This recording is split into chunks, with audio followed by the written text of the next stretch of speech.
시기적으로 이제 관리가 중요한 때입니다. 건강 관리 잘 하셔야 되고요. 또 연초부터 신앙 관리를 잘 해야지 또 1년을 또 잘 살아갈 수 있습니다. 우리 하나님 주신 지혜를 가지고 우리 건강 관리, 신앙 관리 잘해서 올 한해 멋지게 달려가는 우리 믿음의 경주자들 되시기를 주님의 이름으로 축원합니다. 우리가 누구냐라는 이런 질문을 이제 받게 됩니다. 앞뒤에 여러 가지 또 말들이 붙긴 하는데요. 누구세요? 이런 의미도 있죠. 밖에서 누가 문을 두드리면 궁금해서 신원을 확인해서 누구냐, 누구세요? 이런 의미로 사용되기도 하고요. 누구냐, 너 누구냐? 갑자기 나타난 사람 때문에 좀 두려움과 또 그런 공포 가지고 외치는 단발말로 누구냐, 넌 누구냐, 뭐하는 놈이냐, 이런 의미로 또 사용되기도 하고요. 도대체 너 누구냐?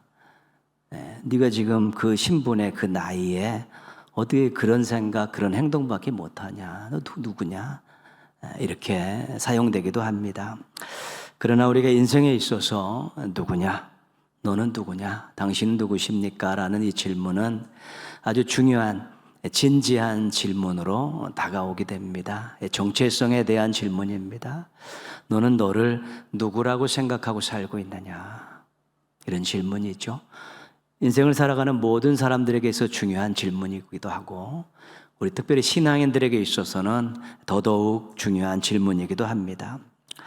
이 질문에 대한 대답이 인생의 행복을 결정하기 때문입니다.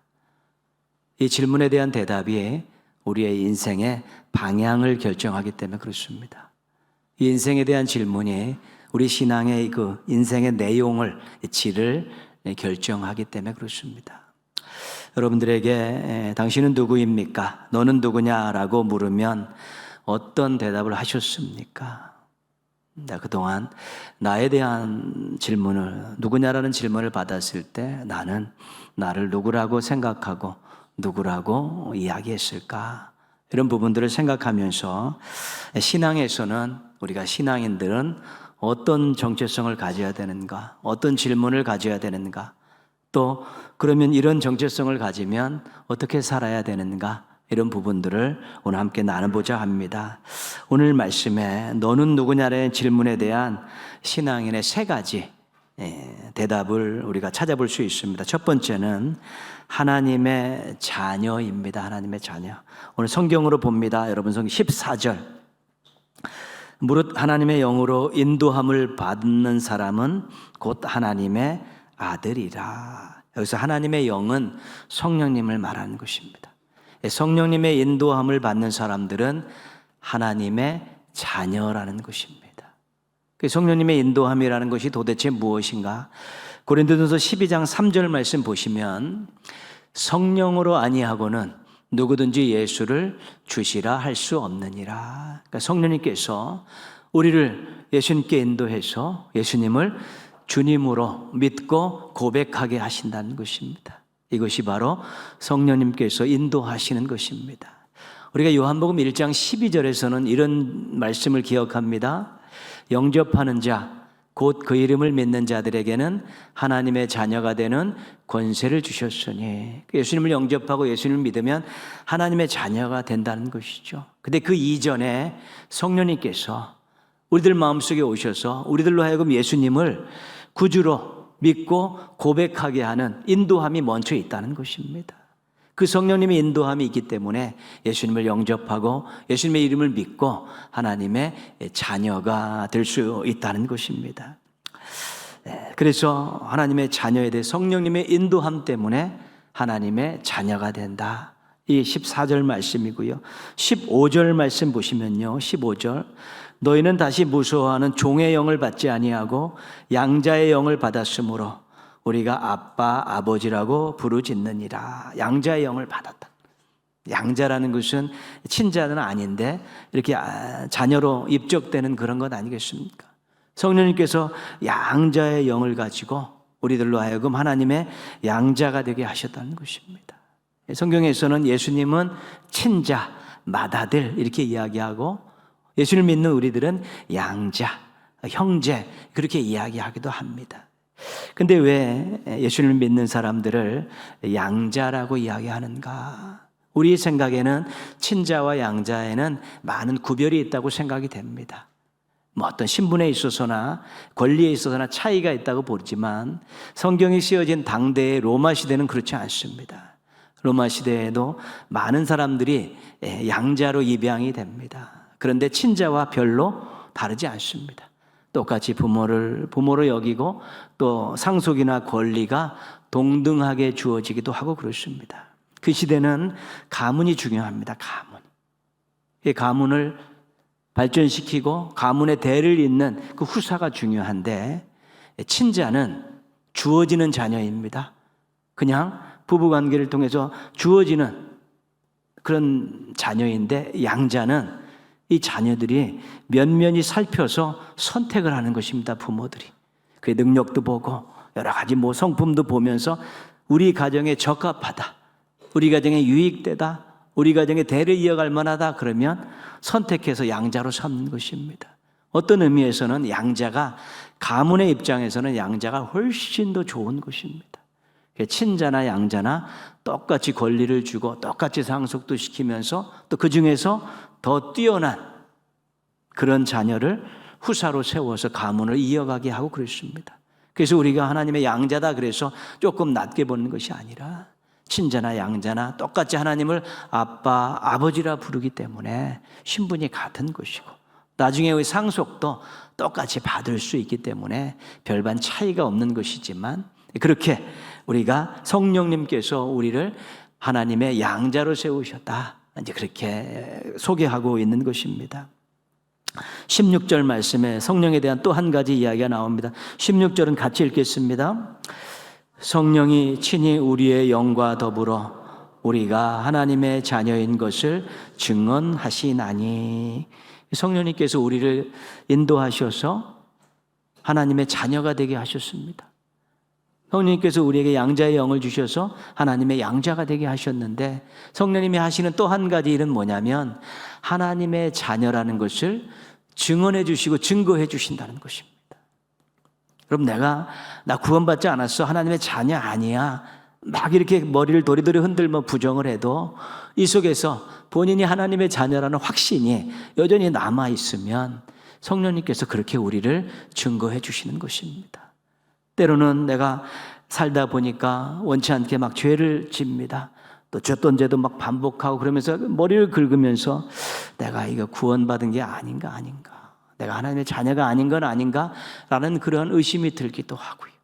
어떤 일을 부딪혔을 때 용기를 내서 도전하지 못하고 맨날 주저앉고 뒤돌아서는 자신을 보면서 내가 구원받지 않은 것 아닌가, 내 구원이 가짜 아닌가, 내가 하나님의 자녀가 아닌 것 아닌가, 이런 생각들이 들 때가 있는 것입니다. 그런데 부정적인 생각이 있지만 이 가슴에는 너는 하나님의 자녀다라는 성령님께서 우리를 증언해 주신 그것 때문에 우리가 다시 믿음을 추스리고 다시 도전하고 또 다시 확신을 갖고 다시 살아가고 그러는 것입니다. 우리를 하나님의 자녀로 삼으시고 우리를 양자되게 하신 그 성령님께서 우리가 하나님의 자녀라는 것을 증언해 주십니다. 내가 그렇게 인도했잖아, 내가 그렇게 양자되게 했잖아, 내가 증인이야, 의심하지 마, 너 하나님의 자녀야, 증언해 주시기 때문에 우리가 변치 않는 그런 신앙을 가지고 사는 것입니다. 신앙인들이 너는 누구냐라는 이 질문에 대해서 가장 감격적으로 가장 처음 해야 될 대답은 나는 하나님의 자녀입니다, 이것입니다. 이 정체성이 가장 중요한 정체성입니다. 우리가 하나님의 자녀가 됐다, 내가 하나님의 자녀가 됐다, 감사한 일이다. 조금 더 다른 각도에서 보면 하나님의 식구가 됐다는 것입니다. 식구가 됐다. 하나님께서 우리를 식구로 만들어 삼아 주시죠. 여러분, 어느 가정에 식구가 된다는 것만큼 귀한 것은 없습니다. 하나님의 자녀가 됐다, 하나님의 식구가 됐다, 이것이 우리들에게 있어서는 정말 행복한 일입니다. 그래서 우리가 하나님의 자녀가 되고 하나님의 식구가 돼서 하나님을 아빠, 아버지라고 부를 수 있다는 것, 얼마나 행복한 일인지 모릅니다. 어떤 환경 속에서도 어떤 처지에서도 하나님이 함께 하시면서 사랑을 베풀어 주시는 그것 때문에 우리가 행복한 것입니다. 가수, 예전 가수입니다. 오래된 가수 조경수 씨가 부른 행복이라는 그런 가요가 있습니다. 대중가요가. 한번 보시면 행복이 무엇인지 알 수는 없잖아요. 당신 없는 행복이란 있을 수 없잖아요. 이 생명 다 바쳐 당신을 사랑하리. 이 목숨 다 바쳐서 영원히 사랑하리. 이별만은 말아줘요. 내 곁에 있어줘요. 당신 없는 행복이란 있을 수 없잖아요. 제가 노래 다 알고 있는데 그냥 가사만 읽어드렸습니다. 한 사람의 사랑하는 사람이 있으면 그래도 행복합니다. 이 사람 없으면 행복이 깨질 것 같고 이 사람 때문에 행복하기 때문에 결혼하는 건 아니겠습니까? 그렇죠. 근데 이분이 고민이 하나 있습니다. 이별만은 말아주요. 내 곁에 있어줘. 이별하면, 헤어지면 행복이 깨질 것 같다는 것이죠. 근데 우리는 하나님 없는 행복이란 있을 수 없습니다. 하나님 없는 행복이란 정말 있을 수 없죠. 근데 우리 하나님께서 뭐라고 약속하셨냐면 내가 결코 너를 떠나지 아니하고 버리지 아니하리라 이렇게 약속하셨잖아요. 그러니까 우리가 막 이상하게 행동하지 않는 한 하나님 이별은 없는 것입니다. 꽉 붙들고 계시니까. 그러니까 하나님 없는 행복이 없다. 이것이 우리 신앙인들의 고백입니다. 하나님의 자녀된 신앙인들의 고백인데 안타까운 것은 다른 곳에서 행복을 찾으려고 무단히 노력한다는 것이죠. 세상에서 무엇을 가져야만이, 무엇을 얻어야만이, 어느 자리에 이르러야만이 행복하다고 생각하고 그것을 부단히 쫓아가는 것이죠. 누가요? 하나님의 자녀들이, 그게 하나님 보실 때 안타까운 것이지요. 그리고 그것을 얻으면 그것이 또 정말 행복한 것이냐 막 자랑하고 그렇죠. 자랑거리도 아닌데 그렇습니다. 하나님 앞에서 모든 것이 다 들어가 있기 때문에 우리가 하나님 없이 행복할 수 없다라는 그 신앙 고백을 가지고 우리 아빠 아버지 되신 하나님과의 관계를 잘 맺으면서 행복을 맛보며 살면 그 안에 우리 인생에 필요한 모든 것들이 다 공급되어지는 것인데 하나님 벗어나서 엉뚱한 것 가지고 그거 잡으려며 행복을 맛보려고 노력하고 나 행복합니다 이야기하는데 그 행복이라는 그 속에는 공허감만 들어있는 것이지요. 하나님이 우리를 자녀 삼기 위해 독생자 예수님을 보내시는 아픔을 겪으셨습니다. 예수님께서 우리를 하나님의 가족이 되게 하시기 위해서 목숨을 버리셨습니다. 성령님께서 우리를 하나님의 양자로 삼으시기 위해서 수고하셨습니다. 우리 삼위일체 하나님께서 다 그런 것입니다. 우리를 하나님의 자녀로 세우기 위해서, 우리를 행복하게 하기 위해서 하나님은 아픔을 겪으시고 예수님은 죽음을 당하시고 성령님께서는 수고를 하신 것입니다. 그래서 우리가 나는 하나님의 자녀입니다라는 확신을 보여드릴 때 너무 기뻐하시는 것이고 하나님의 자녀이기 때문에 하나님 때문에 행복합니다 라는 행복한 모습으로 살아갈 때 아버지 하나님께서 너무 기뻐하시는 것입니다. 신앙인이라고 이야기하면서 하나님의 자녀라는 정체성이 없이 살아가고 하나님의 자녀라고 고백하면서 하나님 때문에 행복하게 살지 못하면 하나님이 너무 가슴이 아프신 것이지. 예수님의 십자가 죽음이 참 무색해지는 것이고 우리를 자녀 양자되게 하시고 우리의 자녀임을 증거하신 성령님이 그 수고가 헛된 것이 될 수밖에 없는 것입니다. 여러분 마음속에 나는 하나님의 자녀입니다. 그래서 하나님 없이는 행복할 수 없습니다. 하나님 때문에 행복합니다. 이런 정체성과 이런 삶의 아름다운 고백을 가지시고 하나님 앞에서 멋지게 사시고 또 세상 사람들에게도 자랑하며 사시기를 주님의 이름으로 부탁드리겠습니다. 두 번째는 빚진 자입니다. 빚진 자. 12절 말씀 보시면 그러므로 형제들아 우리가 빚진 자로 돼. 예수님을 믿고 구원받은 우리들을 빚진 자라고 이야기합니다. 빚은 부채입니다. 갚아야 할 의무사항입니다. 여러분을 빚진 자라고 소개하고 있는데 기분 나쁘십니까? 동의할 수 없습니까? 빚진 자라고 이야기하죠. 신앙인들은 실은 빚을 진 사람들이고 실은 인생을 살아가는 많은 사람들은 다 빚을 진 사람들입니다. 근데 빚을 졌다는 그것을 깨닫고 어떻게 해야 되느냐 그 다음이 중요한 것이지요. 제가 책을 소개해드렸던 장현우 청년이 쓴 끝에서 바라본 시작이라는 그 책에 이런 구절이 있습니다. 저는 엄청난 빚을 졌습니다. 새로운 삶을 허락해 주신 분께도 우리 하나님이죠. 이 세상에도 정말 많은 빚을 지었습니다. 저는 행복합니다. 앞으로 이 세상에 갚아야 할 게 많아서 얼마나 행복한지 모르겠습니다. 저도 힘든 상황에 놓인 사람들을 위해 울어주고 손을 잡아 주겠습니다.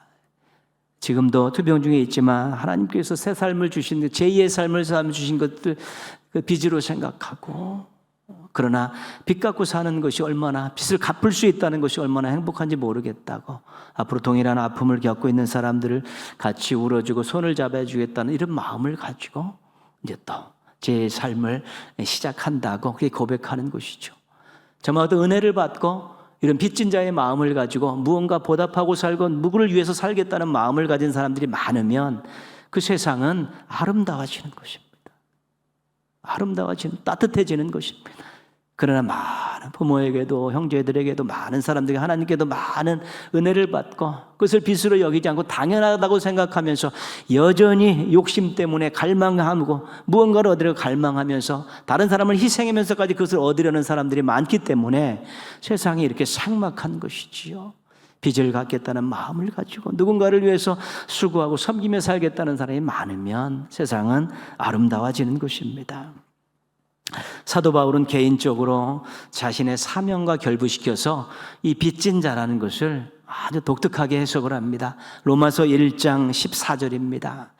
헬라인이나 야만인이나 지혜 있는 자나 어리석은 자에게 다 내가 빚진 자라. 사도 바울이 자기 빚진 자라는 것이죠. 누구에게 빚을 졌냐면 헬라인이나 야만인이나 지혜 있는 자나 어리석은 자에게 빚을 졌다는 것입니다. 이 사람들이 누굽니까? 믿지 않는 세상 사람들입니다. 실은 사도 바울이 복음을 전해서 저 사람들을 구원하면, 구원의 길로 인도하면 그 사람들에게 사도 바울은 은인이 되는 것입니다. 은인이. 근데 사도 바울은 그 사람들에게 내가 빚을 진 자다 그렇게 이야기하고 있죠. 어떤 배경에서 나온 거냐면 사도 바울이 내가 예수님을 핍박하던 내가 예수님을 만나 예수님을 믿고 구원받았습니다. 하나님의 자녀가 되었습니다. 구원해 주신 하나님께서 나를 그 거룩한 복음 전파하는 일에 나를 일꾼으로 세워주셨습니다. 그 고백을 하는데 너무 감사한 것입니다. 그런데 저 사람들에게 복음을 전하기 위해서 하나님이 나를 구원해 주셨고 나에게 사명을 주셨습니다. 저 사람들이 아니었으면 나는 구원받지 못했습니다. 나는 일꾼이 되지 못했습니다. 저 믿지 않는 저 사람에게 복음을 전하게 하기 위해서 하나님이 나를 구원해 주셨고 나를 일꾼을 세워주셨기 때문에 저 사람들이 나는 저 사람들에게 빚진 자입니다. 복음을 전하면서 빚을 갚겠습니다. 그렇게 사는 것입니다. 이런 마음이 있기 때문에 평생 복음을 전하며 살았고 아무리 어렵고 힘든 고난이 있어도 참고 인내하면서 복음을 전한 것입니다. 구원받지 못한 사람, 저 사람들 빚진 사람들이야. 저 사람들 아니었으면 나 구원받지 못했고 저 사람들 아니었으면 나 사명받지 못했는데 내가 저 사람들에게 빚진 자니까 빚을 갚아야지. 그러면서 아시아와 유럽 전 세계를 누기면서 복음을 전하면서 순교까지 당한 것 아니겠습니까? 사도 바울은 그렇게 빚진 자의 그런 해석을 가지고 복음을 전했다는 것입니다. 그런데 오늘 말씀은 좀 다른 각도에서 또 해석을 합니다. 우리의 구원을 위해서 하나님이 아파하셨고 우리의 구원을 예수님이 죽으셨고 우리의 구원을 위해서 성령님께 수고하셨습니다. 그래서 우리가 하나님의 자녀가 됐는데 고린도서 6장 20절 말씀 보시면요. 값으로 산 것이 되었으니 값으로 산 우리가 하나님의 자녀로 삼기 위해서 하나님이 우리를 자녀로 삼기 위해서 지불하신 값이 있다는 것이죠. 하나님의 아픔, 예수님의 생명, 예수님의 피, 성령님의 수고 그거를 다 내주시고 우리를 하나님의 자녀로 삼아주셨다는 것입니다. 그러니까 우리가 누구에게 빚을 진 겁니까? 하나님께 빚을 진 것입니다. 우리 주님께 빚을 줬습니다. 그 아픔에 그 피 흘려 죽으심에 그 수고에 우리가 빚을 진 것입니다. 갚아야 하는데 갚을 수 있을까? 어떻게 갚을 수 있을까? 그 하나님의 아픔과 예수님의 피 흘려 죽으심과 성령님의 수고를 우리가 어떻게 다 갚을 수 있겠습니까? 평생 갚아도 못 갚아요. 평생 갚아도 갚을 수 없는 그런 빚을 진 것이죠. 그래 우리가 갚으려고 해도 우리 주님께서 받으시려고 하겠습니까? 자녀 삼아 주시고 사랑하시는데. 그런데 오늘 말씀에서는 그래도 한 가지 요구하고 있는 것이 있는데 12절 말씀 보시면요. 그러므로 형제들아 우리가 빚진 자로 돼 육신에게 져서 육신대로 살 것이 아니니라. 제발 이제는 성령님의 인도하심과 성령님의 양자 삼으심과 성령님의 증거로 하나님의 자녀로 살고 있는데 제발 예전에 가졌던 그런 육신을 쫓는 육신적인 생각과 육신적인 쾌락과 육신적인 성공을 위해서 사는 그 모습만은 보이지 않았으면 좋겠다. 그것이 하나님의 마음입니다. 모든 것을 엄청난 대가를 지불하며 하나님의 자녀로 삼아주셨고 구원해 주셨는데 여전히 구원받기 전에 그런 세상적인 생각들, 세상적인 가치관들, 세상적인 쾌락들, 인간적이고 육신적인 그런 것들을 위해서 살아가는 그런 모습만은 보이지 않았으면 좋겠다. 빚 안 갚아도 좋은데 그런 모습만은 보이지 말아라. 그런 것입니다. 예전에는 세상을 바라보고 살았지만, 아래를 바라보고 살았지만 이제는 위를 보고 좀 살았으면 좋겠고, 땅을 보고 살았지만 이제는 하늘을 보고 살았으면 좋겠고, 자기 중심으로 살았지만 이제는 이웃 중심으로 좀 살았으면 좋겠고, 삶의 방향을 좀 바꾸어 살았으면 좋겠다는 것이 오늘 말씀 속에 나와 있는 아주 귀중한 내용입니다. 근데 더 힘든 건 뭐냐면요, 13절 말씀 보시면요, 너희가 육신대로 살면 반드시 죽을 것이로되 그렇게 살면 이제는 예전으로 돌아가서 멸망받을 수밖에 없다는 것입니다. 기껏 하나님의 자녀 삼아주셨는데 육신의 생각과 육신의 쾌락과 육신의 성공을 위해서 땅만 보고 세상만 보고 자기 중심적으로 욕심대로 살다 보면 결국 도루묵 되는데, 그 모습 보이지 말고 위를 보고 하늘을 보고 세상을 바라보면서 그렇게 아름다운 삶을 살면서 내가 너희들을 바라볼 때 그것만으로도 기뻐할 수 있는 그런 삶을 살았으면 좋겠다. 그것이 하나님의 마음입니다. 빚 안 받아도 좋다는 것입니다. 제발 인생의 방향을 제대로 잡고 살았으면 좋겠다. 그것이 하나님의 마음입니다. 여러분의 인생의 방향이 어디로 정해져 있습니까? 무엇을 바라보고 달려가고 있습니까? 위를 바라보시고 하늘을 바라보시고 자기가 아니라 세상과 이웃들을 바라보고 그렇게 인생들을 펼쳐갈 때 우리가 빚쟁이지만 하나님께서 빚을 받지 않으시면서도 행복해 하시겠다고 말씀하셨는데, 하나님 원하시는 인생의 방향을 잘 잡고 또 달려가시기를 바랍니다. 세 번째는 상속자입니다. 17절 말씀이죠. 자녀이면 또한 상속자 곧 하나님의 상속자요 그리스도와 함께한 상속자니 우리가 그와 함께 영광을 받기 위하여 고난도 함께 받아야 할 것이니라. 하나님의 자녀들은 상속자입니다. 하나님의 상속자. 예수님 상속자, 우리도 상속자입니다. 예수님이 받아야 될 상속의 가장 큰 몫은 영광이라는 것입니다. 영광이라는 것. 근데 예수님은 영광이라는 것을 상속을 받게 되셨는데 이 땅에 오셔서 고난을 받으셨습니다. 왜요? 우리를 하나님의 자녀로 삼으시기 위해서 고난을 받으신 것입니다. 그러니까 예수님은 하나님으로부터 영광을 받으셔야 될 분인데 고난도 받으신 것입니다. 상속으로 생각하고 고난도 받으셔서 우리를 하나님의 자녀로 만드셨다는 것이죠. 그래서 양자된 우리들도 결국은 하나님의 영광을, 하나님 나라 가서 하나님의 영광을 상속을 받는데, 우리들도 이 땅에 살아가는 동안에 고난을 받는 것들을 두려워하지 말자는 것입니다. 그것도 상속의 한 부분으로 생각하자는 것입니다. 우리가 고난도 상속받아야 됩니다. 그러면 나 상속 포기하겠습니다. 그렇게 나오면 할 말은 없습니다만은 그렇다는 것입니다. 우리가 하나님 아버지를 위한 고난, 복음을 위한 고난, 의를 위한 고난, 아름다운 세상을 만들기 위한 고난, 이런 고난은 우리가 이 땅에서 하나님의 상속으로 생각하고 당연히 기꺼이 받을 수 있어야 된다는 것입니다. 그래야 나중에 영광을 상속받을 때 부끄럽지 않은 것입니다.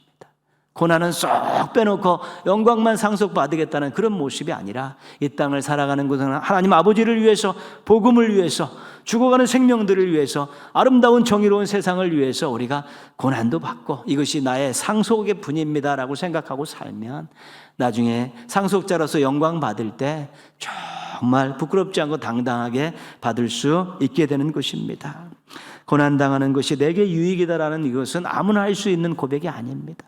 이 고난도 이 하나님의 자녀인 나의 상속의 분이라고 분깃이라고 생각하는 사람이 이 고난을 받으면서 하나님을 기쁘게 해드리고 또 많은 사람들에게 구원을 알려주고 또 세상을 아름답게 하고 자신도 행복할 때만이 고난당하는 것이 내게 유익이다라고 이야기할 수 있는 것입니다. 나는 상속자입니다라는 정체성을 가진다면 고난받는 것, 잘못해서 고난받는 건 어쩔 수 없는 것이지만 하나님 아버지를 위해서, 복음을 위해서, 아름다운 세상을 위해 이웃을 구원하기 위한 그런 고난받는 것은 또 이렇게 즐겁게 받을 수 있고 또 그 고난 속에서도 하나님의 크신 은혜를 누릴 수 있게 되는 것입니다. 모쪼록 의를 위한 고난에는 여러분들이 기꺼이 한번 또 참여하시고 또 그 고난을 통해서도 새로운 은혜를 많이 받으셨으면 좋겠습니다. 누구냐? 이 질문에 어떻게 대답하시겠습니다? 이렇게 대답했으면 좋겠습니다. 같이 읽겠습니다. 나는 하나님의 자녀입니다. 나는 빚진 자입니다. 나는 상속자입니다. 그래? 그럼 어떻게 살래? 이런 질문에는 이렇게 한번 이야기했으면 좋겠습니다. 같이 읽습니다. 빚을 갚는다는 마음으로 고난이 유익이다라는 고백을 가지고 열심히 살겠습니다. 이런 정체성과 삶의 모습을 가지고 살아가는 우리 멋쟁이 성도들 되시기를 주님의 이름으로 축원합니다.